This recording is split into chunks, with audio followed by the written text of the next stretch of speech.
Hello दोस्तों, welcome back to my channel. यदि आप है बिहार बोर्ड कक्षा 9 के स्टूडेंट तो मैं आप लोगों के लिए सामाजिक विज्ञान यानी सोशल साइंस का पेपर लेकर के आ चुका हूं। यहां से आप लोग का बहुत सारा क्वेश्चन पेपर आप लोग के एग्जामिनेशन में मिलने वाला है, क्योंकि ये एक मॉडल प्रश्न पत्र है।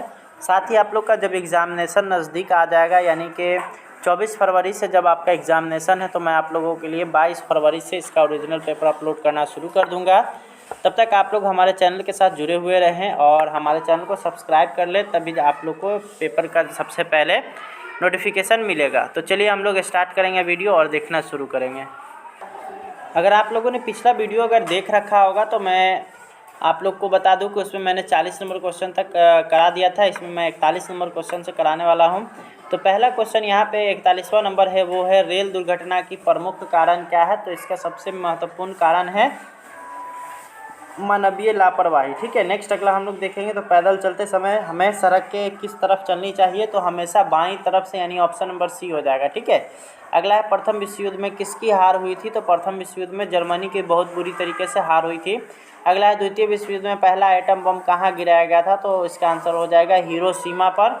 दूसरा अगला सवाल आता है संयुक्त राष्ट्र संघ की स्थापना कब हुई थी, तो 24 अक्टूबर 1945 को।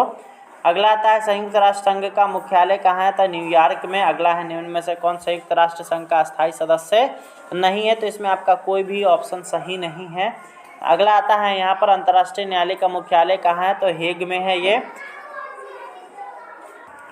अगला सवाल आता है निम्न में से कौन रेशेदार फसल नहीं है, तो यहाँ पे आप लोग देख सकते हैं इसमें जो दिया गया है उसमें ईख हो जाएगा, रेशेदार फसल नहीं है।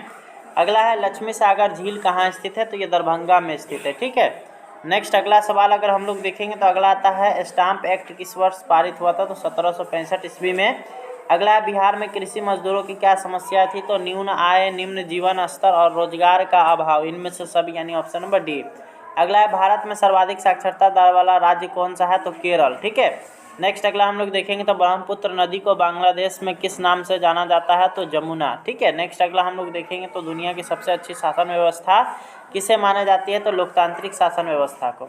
अगला है लोकतंत्र में शासन कौन करता है, तो लोकतंत्र में हमेशा शासन जनता के द्वारा, यानी ऑप्शन नंबर सी हो जाएगा। अगला है भारत में वोट देने की न्यूनतम उम्र सीमा कितनी है, तो 18 वर्ष। अगला सवाल है यहाँ पर पटना उच्च न्यायालय की स्थापना कब हुई थी, तो 1916 ईस्वी में। अगला आता है किस अधिकार को मूल अधिकारों को श्रेणी से निकाल दिया गया है, तो संपत्ति के अधिकार को। ठीक है। नेक्स्ट अगला हम लोग देखेंगे तो आपातकाल में नागरिकों के मौलिक अधिकार क्या कर दिए जाते हैं, तो स्थगित कर दिए जाते हैं। अगला अगर हम लोग देखेंगे तो निम्न में से कौन प्राकृतिक आपदा है, तो बाढ़ है। इसमें आप लोग को देख सकते हैं इसमें प्राकृतिक आपदा है वो है बाढ़। ठीक है। नेक्स्ट अगला है मनुष्य की मूलभूत आवश्यकता क्या है, तो भोजन और वस्त्र, मकान, शिक्षा और स्वास्थ्य, ये चारों की चारों सुविधाएं, इसलिए इनमें से सभी हो जाएगा इसका आंसर। अगला है जो व्यक्ति व्यवसाय में जोखिम का वहन करता है उसे कहते हैं साहसी। अगला है ऊर्जा उत्पादन का अर्थ होता है, तो इसका आंसर हो जाएगा उपयोगिता का सृजन करना। अगला आता है सवाल यहाँ पर है फ्रांस में स्वतंत्रता दिवस कब मनाया जाता है, तो 14 जुलाई को। अगला है द्वितीय स्टेट में कौन आते हैं, तो कुलीन वर्ग। ठीक है। अगला है फ्रांस की क्रांति के पूर्व संसदीय संस्था का क्या नाम था, तो स्टेटस जनरल। ठीक है। नेक्स्ट अगला हम लोग देखेंगे तो वर्साई की संधि कब हुई थी, तो 28 जून 1919 ईस्वी को। अगला सवाल अगर हम लोग देखेंगे तो यहाँ पर है त्रिगुट समझौते में कौन देश शामिल थे, तो जर्मनी, ऑस्ट्रिया और इटली।